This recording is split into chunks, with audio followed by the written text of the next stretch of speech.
2022 সালে বিয়ের স্বপ্ন নিয়ে প্রেমিকের সাথে বাড়ি থেকে পালিয়ে সেই প্রেমিক আতিকুল শেখ ওরফে ভোলার হাতেই খুন হয় প্রেমিকা রাইমা খাতুন। বৃহস্পতিবার লালবাগ কোর্ট এই ঘটনায় আসামি আতিকুল শেখকে দোষী সাব্যস্ত করে সাজা ঘোষণা করে। বিভিন্ন ধারায় সাজা ঘোষণা করা হয়, যার মধ্যে যাবজ্জীবন কারাবাসও রয়েছে। এ প্রসঙ্গে কে কি বলেছেন আমরা দেখব। ভাব ভালোবাসা হয়।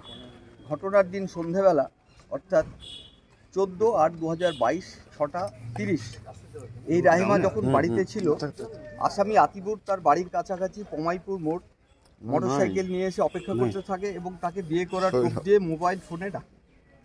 ওই নাবালিকা তার কথাই বিশ্বাস করে সুখের ঘর বাঁধার আশায় বাড়ি থেকে লুকিয়ে 10,000 টাকা, কিছু সোনার গহনা, তার নিজের ছবি এবং একটি পার্স নিয়ে বাড়ি থেকে চলে যায় ওই আসামির সঙ্গে।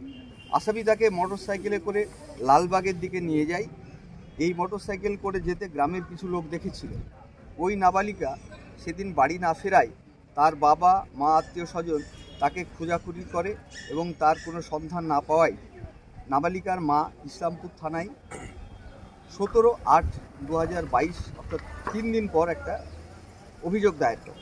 এই অভিযোগ পাওয়ার পরই পুলিশ আসামিকে গ্রেপ্তার করে এবং আসামিকে পুলিশ হেফাজতে নিয়ে জিজ্ঞাসাবাদ করার পর তার স্টেটমেন্টের ভিত্তিতে রঞ্জিত পাড়া কলাবাগানে কলাপাতা দিয়ে ঢাকা অবস্থায় ওই নাবালিকার প্রায় পচা গলা দেহ উদ্ধার হয়।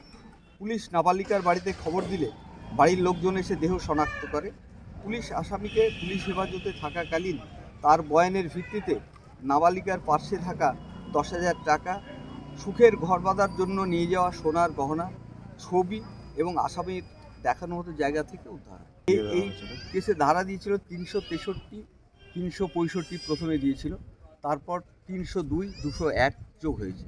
সাজা হলো 302-এর জন্য যাবজ্জীবন, 201-এর জন্য 7 বছর, 363-র জন্য 7 বছর এবং 365-র জন্য 5 বছর, 3 বছর সাজা হয়েছে। এবং প্রত্যেকটা ক্ষেত্রেই 10,000 টাকা ফাইন 302-এর জন্য এবং পরে 5,000 টাকা ফাইন 2 মাস অনাদায়, এবং 365-র জন্য 2,000 টাকা ফাইন অনাদায় 2 মাস।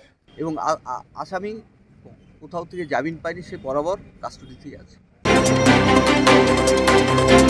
কখনো হালকা সাজ তাড়াতাড়ি, কখনো সেজে গুজে বিয়ে বাড়ি, কখনো বা ওয়েস্টার্ন আউটফিট, কখনো বা পাট ভাঙা শাড়ি। যখন যেমন সাজ গয়না তেমনি, কোনো অকেশনে কখনো জাস্ট তেমনি। অঞ্জলি জুয়েলার্স, ঠিক যেমনটা চায় আজকের আধুনিক নারী।